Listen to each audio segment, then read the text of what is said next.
2026 বৰ্ষটো যেন দুৰ্ঘটনা বৰ্ষ হিচাপে ইতিমধ্যে প্ৰমাণিত হৈছে। ৰাজ্যত আন এক ৰাজ্য জোকাৰি যোৱা দুৰ্ঘটনা সংঘটিত হৈছে। এবাৰ পলাশবাৰীত নিশাৰ ভাগত সংঘটিত হৈছে এক ভয়ংকৰ দুৰ্ঘটনা। যি দুৰ্ঘটনা তিনিগৰাকীকৈ যুৱকে প্ৰাণ হেৰুৱাব লগা হৈছে আৰু দুগৰাকীকৈ গুৰুতৰভাৱে আহত যুৱকক ততাতৈয়াকৈ গুৱাহাটী চিকিৎসা মহাবিদ্যালয়ত ভৰ্তি কৰোৱা হয় যদিও পুৱাৰ ভাগতে এগৰাকী যুৱকে মৃত্যুক আঁকোৱালি লয় আৰু বৰ্তমানেও আনগৰাকী যুৱক সংকটজনক অৱস্থাত আছে বুলি ইতিমধ্যে জানিব পৰা গৈছে। আমি এই মুহূৰ্তত সবিশেষ জনাম। আন এক ৰাজ্য জোকাৰি যোৱা দুৰ্ঘটনা সংঘটিত হৈছে। থিতাতে নিহত হৈছে তিনিজনকৈ যুৱক। GMCHত চিকিৎসাধীন অৱস্থাত মৃত্যু হৈছে চতুৰ্থজন যুৱক। বৰ্তমানেও সংকটজনক অৱস্থাত চিকিৎসাধীন আন এজন যুৱক। নিহত যুৱক কেইজন মাজিৰ গাঁৱৰ বৰুৱাপাৰাৰ জ্যোতি কলিতা আৰু আনগৰাকী যুৱক হৈছে ৰঙামাটি দোকানীপাৰাৰ নিখিল দাস আৰু পশ্চিম বংগৰ চন্দন জান্না। নিশা প্ৰায় 2 বজাত সংঘটিত হৈছিল এই ভয়ংকৰ দুৰ্ঘটনাটো আৰু বৰষুণৰ মাজতে দুইখন বাইকৰ মাজত মুখামুখি সংঘৰ্ষ হয় আৰু পলাশবাৰীৰ বজাৰাপাৰাত সংঘটিত হৈছে এই ভয়ংকৰ পথ দুৰ্ঘটনা। যেটো নিশাৰ অন্ধকাৰ আৰু মুখলধাৰ বৰষুণৰ মাজতে ৰাজ্যত সংঘটিত হল আন এক হৃদয় বিদাৰক পথ দুৰ্ঘটনা। এই ভয়াবহ দুৰ্ঘটনা এতিয়া সমগ্ৰ অঞ্চলটোতে গভীৰ শোকৰ ছাপ পেলাইছে। পলাশবাৰীৰ বজাৰাপাৰাত যোৱা নিশা প্ৰায় 2 বজাত দুখন তীব্ৰবেগী বাইকৰ মাজত হোৱা মুখামুখি সংঘৰ্ষৰ ফলত থিতাতে প্ৰাণ হেৰুৱালে তিনিজনকৈ যুৱকে। কেৱল ইমানেই নহয়, গুৱাহাটী চিকিৎসা মহাবিদ্যালয় হাস্পতালত চিকিৎসাধীন অৱস্থাত আজি পুৱাৰ ভাগত মৃত্যু হৈছে চতুৰ্থজন যুৱকৰো। আনহাতে এতিয়াও চিকিৎসালয়ৰ বিচনাত জীৱন মৰণৰ সৈতে যুঁজি আছে আন এজন যুৱকে। বৰষুণৰ পিছল পথ আৰু তীব্ৰ বেগৰ বাবে এই কৰুণ ঘটনাটো সংঘটিত হোৱা বুলি ইতিমধ্যে সন্দেহ প্ৰকাশ কৰা হৈছে। যিহেতু এই ভয়ংকৰ পথ দুৰ্ঘটনাত থিতাতে প্ৰাণ হেৰুওৱা যুৱক কেইজন হৈছে ক্ৰমে মাজিৰ গাঁৱৰ বৰুৱাপাৰাৰ জ্যোতি কলিতা, আনহাতে ৰঙামাটি দোকানীপাৰাৰ নিখিল দাস আৰু পশ্চিম বংগৰ চন্দন জান্না বুলি ইতিমধ্যে চিনাক্ত কৰা হৈছে। আৰু দুৰ্ঘটনাটো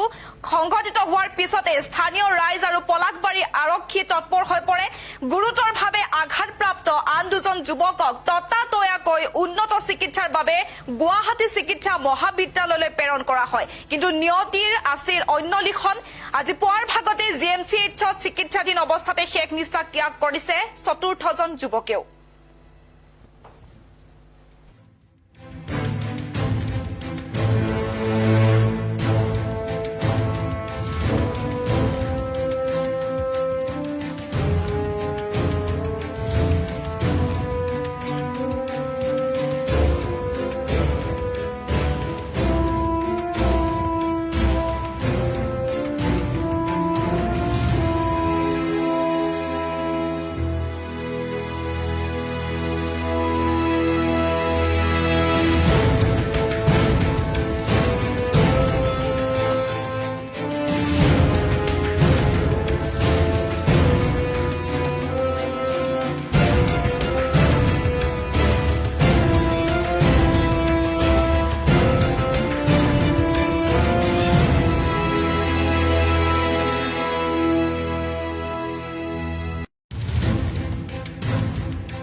জনাই গৈছো যে ৰাজ্য জোকাৰি যোৱা আন এক ভয়ংকৰ দুৰ্ঘটনা সংঘটিত হৈছে। সেই ভয়ংকৰ দুৰ্ঘটনাত থিতাতে নিহত হৈছে তিনিগৰাকীকৈ যুৱক আৰু GMCHত চিকিৎসাধীন অৱস্থাত মৃত্যু হৈছে চতুৰ্থজন যুৱকো। বৰ্তমানেও সংকটজনক অৱস্থাত চিকিৎসাধীন হৈ আছে আন এজন যুৱক আৰু নিহত যুৱক কেইজন মাজিৰ গাঁৱৰ বৰুৱাপাৰাৰ জ্যোতি কলিতা আৰু অন্যগৰাকী হৈছে ৰঙামাটি দোকানীপাৰাৰ নিখিল দাস আৰু পশ্চিম বংগৰ চন্দন জান্না বুলি ইতিমধ্যে চিনাক্ত কৰা হৈছে নিশা প্ৰায় 2 বজাত সংঘটিত হৈছিল এই ভয়ংকৰ দুৰ্ঘটনাটো আৰু বৰষুণৰ মাজতে দুইখন বাইকৰ মাজত মুখামুখি সংঘৰ্ষ হয় আৰু তাৰ ফলতে এই দুৰ্ঘটনা সংঘটিত হোৱা বুলি ইতিমধ্যে সন্দেহ প্ৰকাশ কৰিছে আৰক্ষীয়ে আৰু পলাকবাৰীৰ বজাৰাপাৰাত সংঘটিত হৈছে এই ভয়ংকৰ পথ দুৰ্ঘটনা যেহেতু নিশাৰ অন্ধকাৰ আছিল আৰু মুখলধাৰ বৰষুণৰ মাজতে ৰাজ্যত সংঘটিত হৈছে আন এক হৃদয় বিদাৰক পথ দুৰ্ঘটনা এই ভয়াৱহ দুৰ্ঘটনা এতিয়া সমগ্ৰ অঞ্চলটোতে গভীৰ শোকৰ ছাঁ পেলোৱা দেখিবলৈ পোৱা গৈছে যেহেতু পলাকবাৰীৰ বজাৰাপাৰাত যোৱা নিশা প্ৰায় 2 বজাত দুখন তীব্ৰবেগী বাইকৰ মাজত হোৱা মুখামুখি সংঘৰ্ষৰ ফলত ঠিতাতে প্ৰাণ হেৰুৱালে 3জনকৈ যুৱকে কেৱল ইমানেই নহয় গুৱাহাটী চিকিৎসা মহাবিদ্যালয় হাস্পতালত চিকিৎসাধীন অৱস্থাত আজি পুৱাৰ ভাগত মৃত্যু হৈছে চতুৰ্থজন যুৱকৰো আনহাতে এতিয়াও চিকিৎসালয়ৰ বিছনাত জীৱন মৰণৰ সৈতে যুঁজি আছে আন এজন যুৱকে যেহেতু বৰষুণৰ পিছল পথ আৰু তীব্ৰ বেগৰ বাবেই এই কৰুণ ঘটনাটো সংঘটিত হোৱা বুলি ইতিমধ্যে সন্দেহ প্ৰকাশ কৰা হৈছে আৰু এই ভয়ংকৰ পথ দুৰ্ঘটনাত ঠিতাতে প্ৰাণ হেৰুৱা যুৱক কেইজন হৈছে মাজিৰ গাঁৱৰ বৰুৱাৰপাৰাৰ জ্যোতি কলিতা ৰঙামাটি দোকানীপাৰাৰ নিখিল দাস আৰু পশ্চিম বংগৰ চন্দন জানা বুলি ইতিমধ্যে চিনাক্তকৰণ কৰা হৈছে আৰু দুৰ্ঘটনাটোত সংঘটিত হোৱাৰ পিছতে স্থানীয় ৰাইজ আৰু পলাকবাৰী আৰক্ষী তৎপৰ হৈ পৰে আৰু গুৰুতৰভাৱে আঘাতপ্ৰাপ্ত আন দুজন যুৱকক ততাতৈয়াকৈ উন্নত চিকিৎসাৰ বাবে গুৱাহাটী চিকিৎসা মহাবিদ্যালয়লৈ প্ৰেৰণ কৰা হয় কিন্তু নিয়তিৰ আছিল অন্য লিখন আজি পুৱাৰ ভাগতে জিএমচিএইচত চিকিৎসাধীন অৱস্থাতে শেষ নিশ্বাস ত্যাগ কৰিছে চতুৰ্থজন যুৱকেও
যেহেতু আমি জনাই গৈছো যে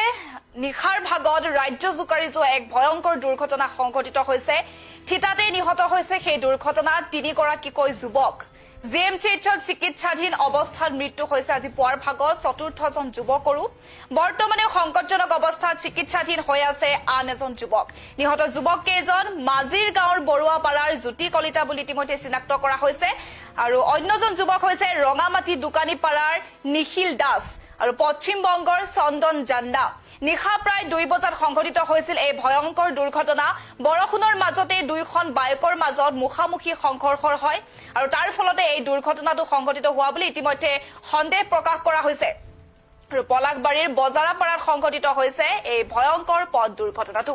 যেটো নিশাৰ অন্ধকাৰৰ মুখলধাৰ বৰষুণৰ মাজতে ৰাজ্যত সংঘটিত হৈছে আন এক হৃদয় বিদাৰক পথ দুৰ্ঘটনা এই ভয়াৱহ দুৰ্ঘটনা এতিয়া সমগ্ৰ অঞ্চলটোতে গভীৰ শোকৰ ছাঁ পেলাইছে আৰু পলাকবাৰীৰ বজাৰাপাৰাত যোৱা নিশা প্ৰায় 2 বজাত দুখন তীব্ৰবেগী বাইকৰ মাজত হোৱা মুখামুখি সংঘৰ্ষৰ ফলত ঠিতাতে প্ৰাণ হেৰুৱাইছে 3জনকৈ যুৱকে কেৱল ইমানেই নহয় গুৱাহাটী চিকিৎসা মহাবিদ্যালয় হাস্পতালত চিকিৎসাধীন অৱস্থাত আজি পুৱাৰ ভাগত মৃত্যু হৈছে চতুৰ্থজন যুৱকৰো আনহাতে এতিয়াও চিকিৎসালয়ৰ বিছনা জীৱন মৰণৰ সৈতে যুঁজি আছে আন এজন যুৱকে যেটো বৰষুণৰ পিছল পথ আৰু তীব্ৰ বেগৰ বাবে এই কৰুণ ঘটনাটো সংঘটিত হোৱা বুলি ইতিমধ্যে সন্দেহ প্ৰকাশ কৰিছে আৰক্ষীয়ে এই ভয়ংকৰ পথ দুৰ্ঘটনাত ঠিতাতে প্ৰাণ হেৰুৱা যুৱক কেইজন হৈছে মাজিৰ গাঁৱৰ বৰুৱাপাৰাৰ জ্যোতি কলিতা ৰঙামাটি দোকানীপাৰাৰ নিখিল দাস আৰু পশ্চিম বংগৰ চন্দন জান্না বুলি ইতিমধ্যে চিনাক্ত কৰা হৈছে আৰু দুৰ্ঘটনাটো সংঘটিত হোৱাৰ পিছতে স্থানীয় ৰাইজ আৰু পলাশবাৰী আৰক্ষী তৎপৰ হৈ পৰে গুৰুতৰভাৱে আঘাতপ্ৰাপ্ত আন দুজন যুৱকক ততাতৈয়াকৈ উন্নত চিকিৎসাৰ বাবে গুৱাহাটী চিকিৎসা মহাবিদ্যালয়লৈ প্ৰেৰণ কৰা হয় কিন্তু নিয়তিৰ অন্য লিখন আছিল আজি পুৱাৰ ভাগতে জিএমচিএইচত চিকিৎসাধীন অৱস্থাতে শেষ নিশ্বাস ত্যাগ কৰিছে চতুৰ্থজন যুৱকেও